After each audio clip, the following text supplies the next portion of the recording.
I'm Nadine, Thornhill, sexuality educator, and as you'll notice, I am in a new location. I am here in Ottawa with my great friend, Jessica Ruano. She is a creator and director, and she's working on a really interesting, exciting new project, so we're going to talk about it today.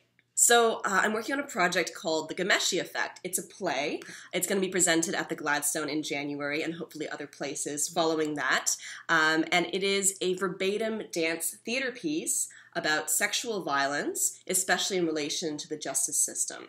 So to create this play, I've been interviewing about 40 people at this point, gathering personal stories, anecdotes around the subject of sexual violence, and also just asking people their thoughts and opinions on how it is handled in the justice system. I'm really curious about what sort of types of people you've been talking to, or I guess who you've been talking to, not specifically, but just in general. No, for sure, yeah. Just so you know, all the interviews I've been doing are like anonymous, confidential, so I use their actual words, but I don't give any indication about like who these people are. So obviously, like, a lot of these stories are very personal, and I don't want to put too much information out there about who these people are. But I have been trying to speak to like a variety of people because I think there's this assumption that sexual violence happens to maybe a certain type of person when I think we know that that's not true, right? Is that women can experience it, men can experience it, and it might be a different experience for people of color or people who identify as queer or trans people. And so I think it's important to get all this different perspective. When you're doing these interviews, is there anything that has come out or that's been particularly significant to you sort of in terms of the criminal justice system and how sexual assault is dealt with within that context? Yeah, absolutely. I think that from what I've gathered from the interviews I've done so far is that people who have gone through the justice system to pursue a sexual assault case often haven't been happy with either the outcome or the process they had to go through or the way that they were treated while they're going through this process. And also the people who just chose not to engage with it for various reasons, whether they feared for their safety or they felt as though going through just wouldn't solve the problem that they're dealing with at that time. And I think what I've realized as well is that because the justice system is about proving guilt or proving innocence or however it's phrased, that it becomes this sort of adversarial system. Okay. So that people are saying either, yes, this crime is committed, no, it wasn't, and having to defend themselves.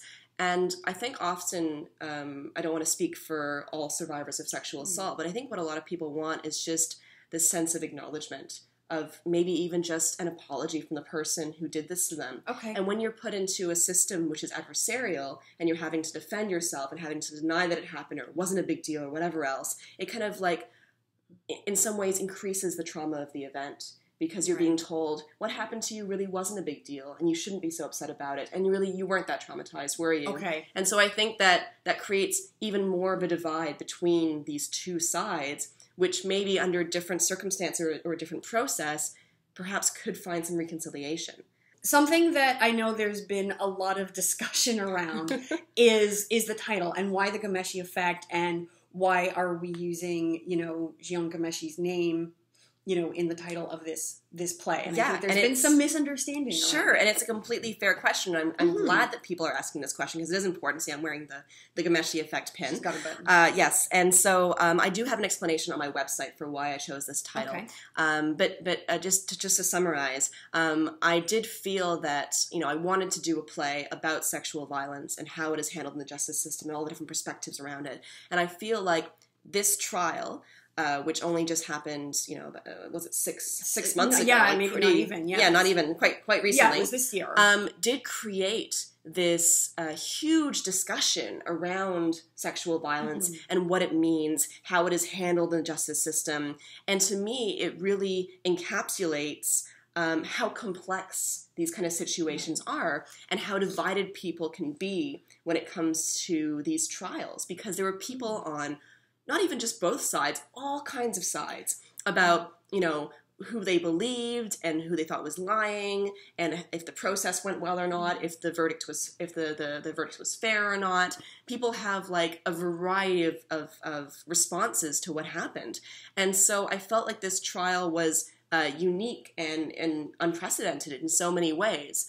And I felt that I wanted to choose a title that allowed people to know immediately what the play was about. So the show is literally about the effect that the trial has had Yes. on the conversation. It's not... It is the Ghomeshi Effect. Right. It's not about, the Ghomeshi show. Right. So it's really not Yeah. about Jian Ghomeshi at all. It's just the effect that his very public trial has had on the public discourse around sexual assault in I think regardless of how you feel about the trial or how you feel about Ghomeshi as a person or whatever might have happened, I think we can all agree that this trial has had an effect.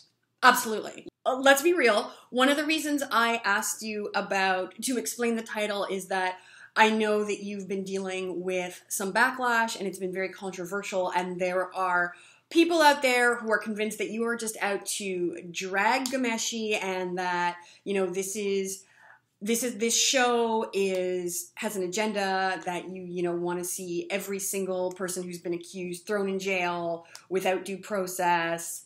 And well, I know you, so I know you're not here for any of that. So I wanted to. Yeah, I think it's really interesting how people can make these assumptions based on a title of the play that actually hasn't been written yet. I've received a barrage of tweets from various people who are upset that I am using, as they say, taxpayers' dollars to slander an innocent man. I've also been accused of, any number of things, like, wanting innocent people to be put in jail, that kind of thing. So things that I have not said. So this has all been assumed or implied or taken from nothing. And so it's kind of overwhelming, really, to receive this many tweets of a negative connotation from people who are assuming they know what I'm doing with this play. So actually, one of these people that has been writing to me on Twitter suggested that instead of stealing taxpayers' money, I should instead fundraise myself. Okay. And I thought, that's actually a really good idea. And so I decided to host a fundraiser called Mean Tweets Live, the Ghomeshi Effect. And it's going to be like a reading of all the mean tweets that I've received and get members of the Ottawa theater community to come and perform this on stage, which I think will be hilarious. And so I'm just really glad that I now have all of this content to choose from and put on this really great show for the Ottawa community. Interesting. So the conventional advice is usually that when people come for you on social media that you're just to block them and you're to ignore them. Yeah. But I really like this. So instead of ignoring them, you have found that they actually have some valuable advice. Absolutely. And they've given you advice. And they're providing me with artistic content. Right. Okay. It's fantastic. That's fantastic. Yeah. So sometimes it's better not to ignore your haters. Embrace them. Listen to what they have to say, because sometimes they have some good ideas. Yeah. It's happening in Ottawa at the Gladstone Theatre, which is 910 Gladstone Avenue. And this is the same venue where the Ghomeshi Effect, the show, will be taking place in January. So you get to have a little taste of the theater space. And it's happening on Sunday, September 18th at 7 p.m. Doors open at 7. Show will start at 7:30. And we're going to be having, the readings of the mean tweets, but also different Ottawa artists, musicians, dancers, performers doing various things throughout the evening. So it should be a really fun event. Thank you so much for talking to me about this. I've been so excited for this show ever since you had the idea to do it. And as is your style, I think you had the idea, and then the next day you were like, it's happening, and you hit the ground running with the interviews. So yeah, I'm really, really, really looking forward to seeing the final product. Thank you. I am too. In the comments below, if you have any questions or comments for Jess or I, the floor is yours. That's all for today. I hope you all have a great day, and I will see you soon. Bye. Bye. Today I'm going to do something a little different. I want to try the 100 layers challenge that I've been seeing going around the YouTubes.